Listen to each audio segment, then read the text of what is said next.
Hello guys, welcome back. I'm Eloise. I hope everyone is doing well. So I'm getting over the flu. I had the flu this week, even though in my last video I thought it was a sore throat and I thought I was all good. I was not all good. But I am all good now, even though I think I sound worse than I actually feel. And I'm actually excited about today's video because I'm talking about a fragrance that I added to my perfume collection and has quickly become one of my favorites. I would say top 5 fragrances that I own right now. And we're talking about Amouage Epic. I purchased, and I'm kicking myself for purchasing the 50 ml. I should have purchased the 100 ml size. Considering that at discounters, this is actually not so expensive. This is one of the older Amouage fragrances. This was released in 2009, and the nose behind this is Cecile Zarokian, along with 2 other perfumers.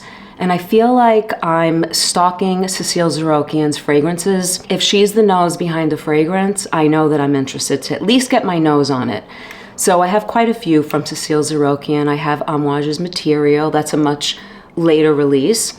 I have Nanshi by Nishane, a fragrance that I think is totally underrated. I'll probably include that in a video at some point. I have this one, and I did try along with this one at the same time when I was deciding Epic 56. So Epic 56 was released much later than this one. This was 2009. Epic 56 was in 2021, and that's Cecile Zarokian alone. This one she worked with 2 other perfumers. And I tried both of them, and I'll get to that later, the comparison. I chose to go with the Parfum, with the regular Epic Woman. I don't know if this has been reformulated along the way. I haven't heard that it has. I think it's a stunning fragrance. I think it represents what Amouage was all about. I think this is one of the fragrances that really stands for what that brand represented. And I think they've taken some different paths over the years. This one is a spicy Oriental. It has an ambery sort of aspect to it. And this, along with Jubilation 25 and some of the other older ones, are fragrances that I have been making an effort to get myself acquainted with. I don't want them to discontinue a fragrance like this. Maybe this is difficult for some people. It's rich, it's opulent, and I found it a little complicated to describe. And as I tried to get my thoughts together for this video, I found that it is a bit complicated, but in such a good way. It's a layered fragrance with a ton of notes, and the end product is an opulent, beautiful, intoxicating,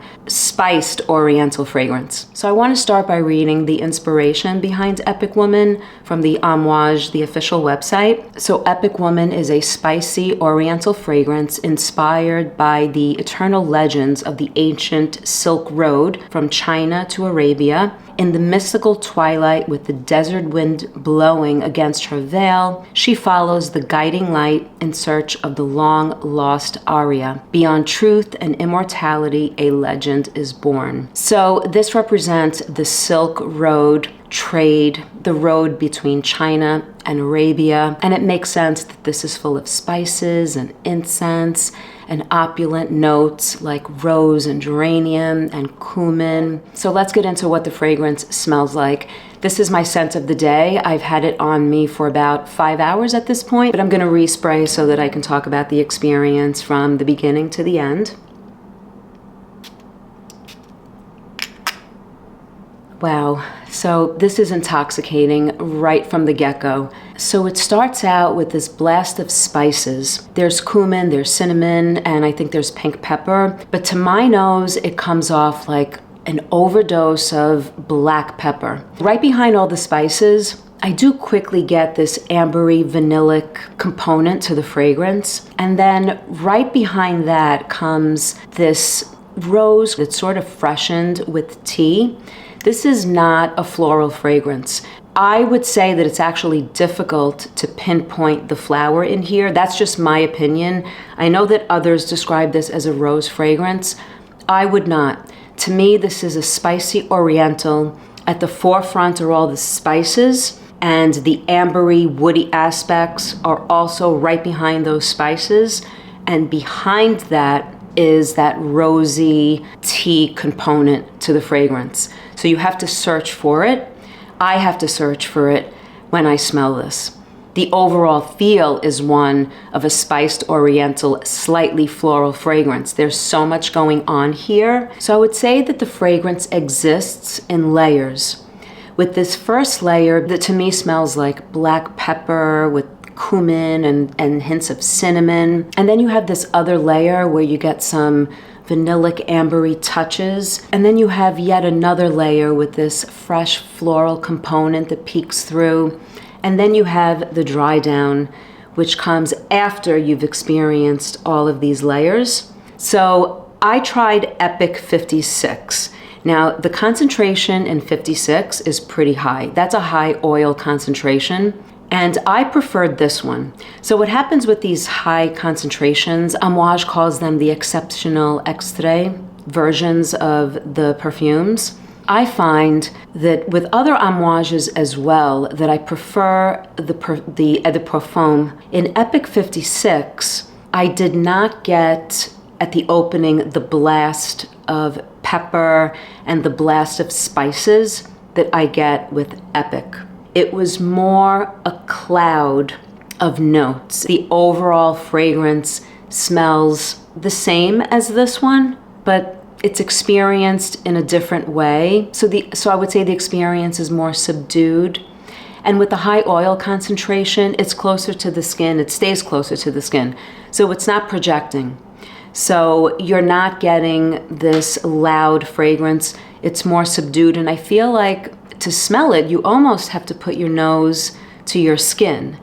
So when you compare the price points of the two, I just don't think Epic 56 is worth it when you could get this one that lasts a really long time. I don't think you need an extrait of Epic Woman. This one lasts about 9-10 hours on my skin. So I don't really see the reason to take it to another level and have Epic 56, although maybe you could say that it's a smoother rendition of this fragrance, of this pyramid of notes. It is, it's a bit smoother. I found the same thing with Dia. I own Dia, and I compared it extensively before I made a decision to purchase the regular Dia versus the extrait version. And again, yes, the extrait was smoother and it's more like a cloud of notes, but I again preferred the original, which I think has great longevity. So that's just my opinion. Maybe you guys would prefer 56.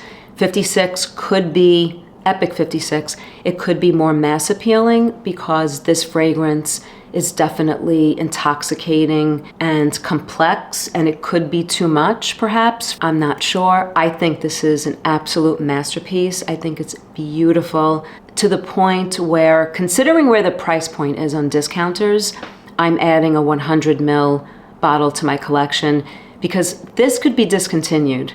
And if it's discontinued, I will cry.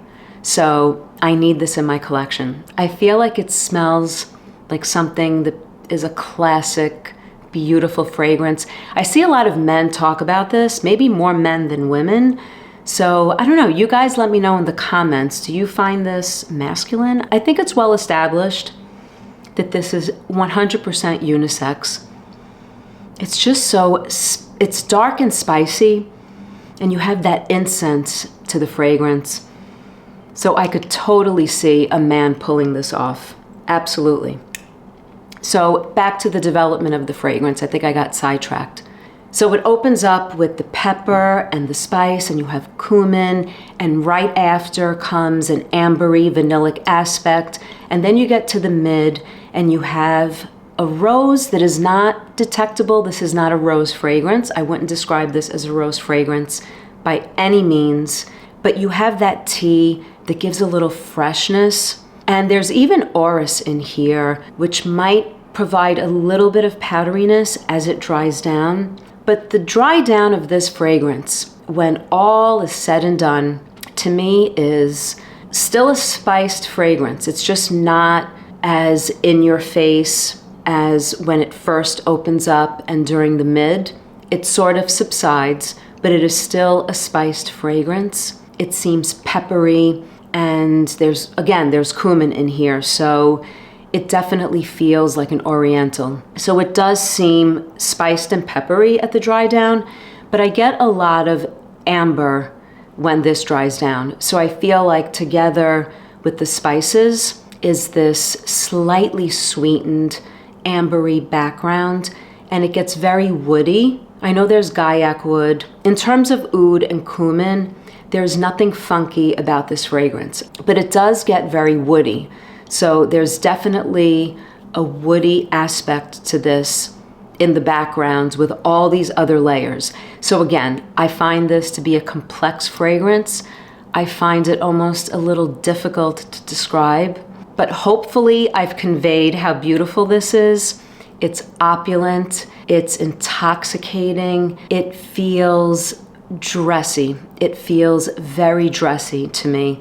So while the official website describes this or is inspired by the Silk Road and the trade and the spices, for some strange reason in my mind, I picture a man in a tuxedo holding a dark, almost burgundy velvet rose and handing it to a woman dressed in a strapless, long red gown with her hair back and pearls maybe, I'm not sure. This just smells so beautiful. I think it's a great fall winter scent during cold weather. I'm not sure how this would do in the summer. I've never tried it in the summer. I think in terms of versatility, I think this, in my mind, represents an evening fragrance. Would I spray a few sprays and wear this at the office? For me personally, I probably would, but I wear a lot of fragrances that others might not wear to the office. So take that with a grain of salt. And in terms of other notes that are listed, in case some of you do look at the note breakdown in fragrances and make decisions based on that, I just want to point out some of the notes that you don't even really detect here.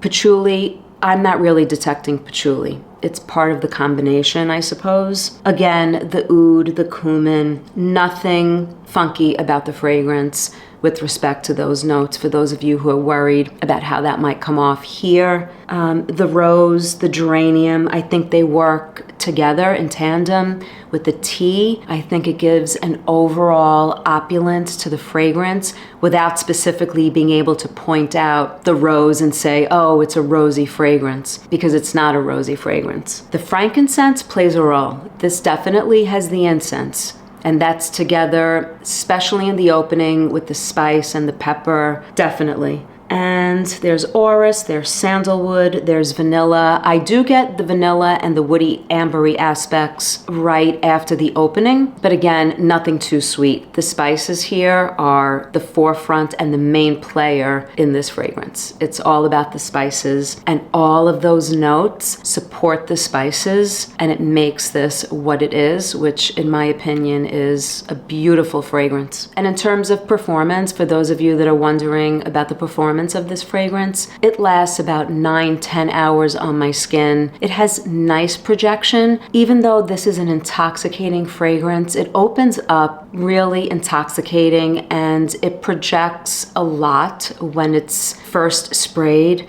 I don't think that once it starts to dry down after about a half hour, I don't think that anyone would be choked out or offended by this. Maybe at first spray, it's a bit intoxicating. But once it starts to dry down and that subsides, it is a beautiful combination of notes. And the way it's blended, it's almost difficult to pinpoint some of the notes that are listed in the note breakdown, which lends itself to a great fragrance, I guess. So this is my little 30 ml bottle. It looks so tiny. This is 1.7. Other 1.7 ounce bottles look bigger than this, I feel. And I did bring here a couple of other fragrances because I saw someone mention Oud Satin Mood and Oud Silk Mood, speaking about Epic Woman.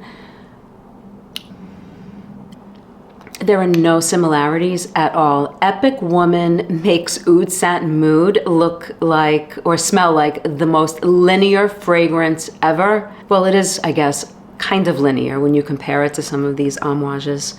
And then Amouage Material, which is also Cecile Zarokian. I brought this here because when that vanilla, woody, ambery aspect of Epic Woman starts to show itself, like right after the opening, it reminded me, the first thing that I thought of was Material, like that. I don't know if it's the Gaiac wood with the vanilla, I'm not sure, but something about the very, very background of Epic Woman kind of reminded me of Material. But if anything, imagine Amouage's Material just as a base, because Epic Woman makes Material seem linear or close to linear as well. So imagine Material as a base, and Epic Woman is created by adding rose and incense and tea and geranium and cumin and pepper and cinnamon. It's just building upon something like Material with 3 levels of notes and ingredients. Out of the bottle, it smells so spicy.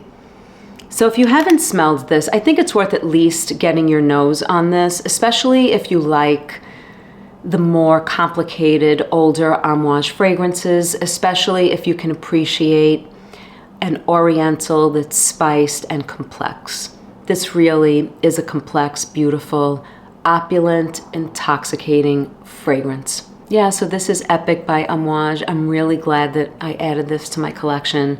I think it's really a gem that I don't hear a lot of people speaking about for some reason. I'm not sure why. So that's it for today, guys. Thank you so much for watching. I hope you enjoyed my review of Amouage's Epic Woman. If you've tried this, please let me know in the comments below. If you've tried Epic 56, which is the later release by the House of Amouage, let me know your thoughts on that fragrance as well. Until next time, bye guys.